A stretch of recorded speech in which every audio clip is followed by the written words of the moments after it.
Audio Jungle. Hello everyone, welcome back to my YouTube channel. So friends, एक बड़ी update के साथ हम यहाँ पर आ चुके हैं। एक बहुत ही इम्पॉर्टेंट अपडेट आपके लिए लेकर आ गए हैं। एमपी स्टाफ नर्स से जुड़ी हुई यहाँ पर एक और बड़ी अपडेट आपके लिए आ गई है। यहाँ पर आप कैंडिडेट्स की लिस्ट देख रहे हैं। अभ्यर्थी का नाम यहाँ पे दिया गया है, साथ में पिता या पति का नाम दिया गया है, श्रेणी क्या है और रिमार्क का कॉलम यहाँ पे आप देख सकते हैं।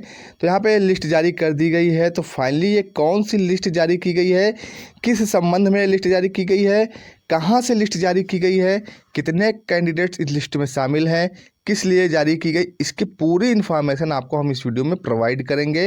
पूरी इन्फॉर्मेशन आपको A to Z इन्फॉर्मेशन आपको देने वाले हैं। तो फ्रेंड्स, वीडियो में लास्ट तक बने रहे। एमपी स्टाफ नर्स से जुड़ी हुई ये बहुत ही ज़बरदस्त अपडेट आपके लिए लेकर आ चुके हैं। मध्य प्रदेश स्टाफ नर्स की ये बहुत ही बड़ी अपडेट आप लोगों के लिए आ गई है। तो फ्रेंड्स, चलते हैं अपडेट पर, देखते हैं कौन सी अपडेट आपके लिए जारी की गई है। तो यहाँ पे लिस्ट देख सकते हैं। तो सबसे पहले, अगर अभी तक इस वीडियो को लाइक नहीं किया तो सबसे पहले इस वीडियो को लाइक करें, शेयर करें। चैनल पर नए हैं, फिर चैनल को सब्सक्राइब नहीं किया तो चैनल को सब्सक्राइब जरूर करें। तो चलते हैं अपडेट पर। सबसे पहले नोटिफिकेशन ऊपर से देखते हैं कहाँ से जारी की गई है। तो इस बार जो नोटिफिकेशन ये जारी की गई है, कार्यालय मुख्य कार्यपालन अधिकारी एवं अधिष्ठाता अटल बिहारी वाजपेयी शासकीय चिकित्सा महाविद्यालय विदिशा। तो विदिशा से ये नोटिफिकेशन आई है। जीएमसी विदिशा की ये अपडेट है और इसका पत्र क्रमांक संख्या यहाँ पर आप देख सकते हैं दिया गया है। और नोटिंग डेट है ये आप देख सकते हैं 16 फरवरी 2023 को नोटिफिकेशन यहाँ पे जारी की। अति आवश्यक सूचना यानी कि बहुत ही इंपॉर्टेंट अपडेट ये आपके लिए रहने वाली है। अब क्या अपडेट यहाँ पे दी गई है, तो यहाँ पे आप साफ साफ देख सकते हैं दिया गया है, अटल बिहारी वाजपेयी शासकीय चिकित्सा महाविद्यालय विदिशा में नर्सिंग ऑफिसर स्टाफ नर्स के रिक्त पदों पर नियुक्त करने हेतु इस संस्था द्वारा विज्ञप्ति क्रमांक संख्या यहाँ पे दी गई है। दिनांक 6/1/2023 जारी की गई थी, जिसके अंतर्गत 31 जनवरी 2023 तक आवेदन आमंत्रित किए गए थे। तो इसकी अपडेट भी आप लोगों को प्रोवाइड की गई थी। 31 जनवरी तक आप लोगों को आवेदन करना था। ये काफ़ी सारे कैंडिडेट्स ने यहाँ पे आवेदन किए होंगे और सभी को ये इन्फॉर्मेशन भी प्रोवाइड की गई थी। तो फाइनली इससे जुड़ी बहुत ही इंपॉर्टेंट अपडेट इस पोस्ट से जुड़ी हुई आ गई है। आगे यहाँ पे दिया गया, संस्था के आंतरिक स्क्रूटनी समिति द्वारा प्राप्त आवेदनों की स्क्रूटनी कर पात्र पाए गए उम्मीदवारों के मूल दस्तावेजों का सत्यापन किया जाना है। तदुपरांत मेरिट सूची तैयार की जाएगी। तो यहाँ पर ओरिजिनल डॉक्यूमेंट्स का वेरिफिकेशन कराया जाएगा। अब यहाँ पर आपका डॉक्यूमेंट्स वेरिफिकेशन का प्रोसेस होने वाला है।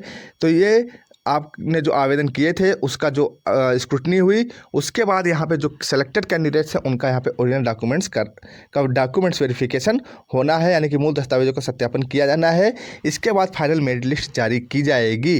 तो यहाँ पर अब देख सकते हैं आगे दिया गया है, अतः संलग्न सूची अनुसार उम्मीदवार मूल दस्तावेजों के सत्यापन हेतु दिनांक 23 एवं 24 फरवरी 2023 को सुबह 10 बजे से दोपहर 3 बजे तक अपने मूल दस्तावेजों, जिसमें कि संलग्न सूची के अनुसार, या तो सूची आपको बता दी गई नीचे कि कौन कौन से डॉक्यूमेंट लेंगे, एवं दस्तावेजों की स्वप्रमाणित 2 सेट छायाप्रतियों के साथ। तो जितने भी आपके ओरिजिनल डॉक्यूमेंट्स उनकी 2 सेट स्वप्रमाणित छायाप्रति आपके पास होनी चाहिए, के साथ अटल बिहारी वाजपेयी शासकीय चिकित्सा महाविद्यालय विदिशा के भूतल स्थित फिजियोलॉजी विभाग के आगे कॉमन रूम में अनिवार्य रूप से उपस्थित हुए। तो आपको टाइमिंग, डेट, कितने बजे से कितने बजे तक और कहाँ पर उपस्थित होना, इसकी पूरी यहाँ पर साफ साफ इन्फॉर्मेशन मिल गई है। और कितने सेट आपको डॉक्यूमेंट ले जाना, इसकी भी इन्फॉर्मेशन यहाँ पे दे दी गई है। तो 2 सेट फोटो कापी लेकर जानी है। 23 और 24 फरवरी को आपका जो है डॉक्यूमेंट्स वेरिफिकेशन होगा। 10 बजे से 3 बजे तक आपका डॉक्यूमेंट्स वेरिफिकेशन चलेगा।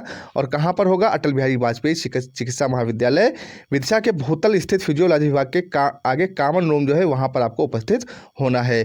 तो नवीन सूचनाएं है तो आपको जीएमसी विदिशा की ऑफिशियल वेबसाइट पर सर्च करते रहना है। तो ये तो हो गई इंपॉर्टेंट डेट्स और प्लेस और कहाँ पर आपका डॉक्यूमेंट्स वेरिफिकेशन होगा, इसकी जानकारी यहाँ पे आप देख सकते हैं साफ साफ यहाँ पे अलग से भी दे दिया गया। अब चलते हैं डायरेक्टली लिस्ट की तरफ। तो यहाँ पर आप देख सकते हैं लिस्ट यहाँ पे जारी कर दी गई है।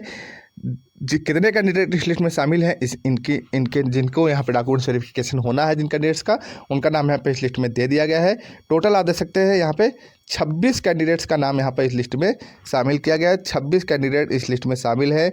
इनका डॉक्यूमेंट्स वेरिफिकेशन कराया जाएगा। अब ये सभी लोग अपना डॉक्यूमेंट्स वेरिफिकेशन कराएंगे 23 और 24 फरवरी में आपका डॉक्यूमेंट्स वेरिफिकेशन होना है, तो 23-24 फरवरी में आपको अपना डॉक्यूमेंट्स जाकर करा लेना है। जितने भी ये 26 कैंडिडेट्स हैं 23 या 24 तारीख में किसी भी दिन जाकर आप डॉक्यूमेंट्स वेरिफिकेशन करा सकते हैं।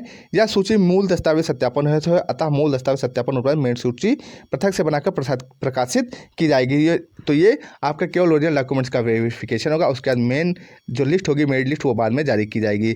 अब मूल दस्तावेज सत्यापन के लिए यहाँ पर आपको एक फॉर्मेट भी दिया गया है, इसको आपको फिल करना है। यहाँ पर आपको अपना पूरा नाम फिल करना है, फिर पिता या पति का नाम, आपकी जन्मतिथि क्या है, आपकी कैटेगरी क्या है, पद नाम किस पोस्ट के लिए अप्लाई किया, वर्तमान पता क्या है, स्थायी डाक पता क्या है, मोबाइल नंबर, ये आपको यहाँ पे फिल करना है। उसके बाद यहाँ पे कौन कौन से डॉक्यूमेंट लगने हैं, आपके किन किन चीज़ों का वेरिफिकेशन कराया जाएगा, इसकी इन्फॉर्मेशन यहाँ पे दी गई है।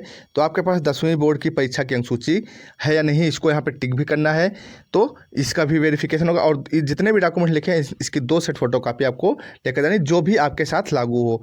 फिर 12वीं बोर्ड की परीक्षा की अंकसूची फिजिक्स केमिस्ट्री बायो की, यहाँ पर साफ साफ लिखा हुआ है फिजिक्स केमिस्ट्री बायो, तो फिजिक्स केमिस्ट्री बायो की अगर है तभी आप यहाँ पर एलिजिबल माने जाएंगे। फिर यहाँ पर दिया गया है शासकीय नर्सिंग स्कूल महाविद्यालय से BSc नर्सिंग GNM डिप्लोमा या पोस्ट बेसिक BSc नर्सिंग की सूची। तो आपने GNM BSc या PB BSc जो भी किया है उसका सर्टिफिकेट आपके पास होना चाहिए, यानी कि BSc नर्सिंग क्या है या GNM डिप्लोमा किया है या पोस्ट बेसिक नर्सिंग, उसकी जितने भी मार्कशीट्स हैं वो आपको यहाँ पर लेकर जानी है। BSc नर्सिंग 4 साल का तो 4 मार्कशीट, GNM की 3 साल का तो 3 साल की मार्कशीट या 3.5 साल का जो भी है तो उसकी उतने साल की मार्कशीट, पोस्ट बेसिक की 2 साल की मार्कशीट आपके पास होनी चाहिए। तो उसके बाद अगला पॉइंट जो दिया गया है आप देख सकते हैं, मान्यता प्राप्त विश्वविद्यालय से BSc नर्सिंग डिग्री, GNM का diploma, post basic BSc nursing, शासकीय नर्सिंग स्कूल / महाविद्यालय। तो शासकीय नर्सिंग स्कूल या महाविद्यालय से जहाँ से आपने BSc नर्सिंग की है या GNM किया है या पोस्ट बेसिक BSc नर्सिंग किया है, उसका डिप्लोमा सर्टिफिकेट या डिग्री सर्टिफिकेट आपके पास होना चाहिए।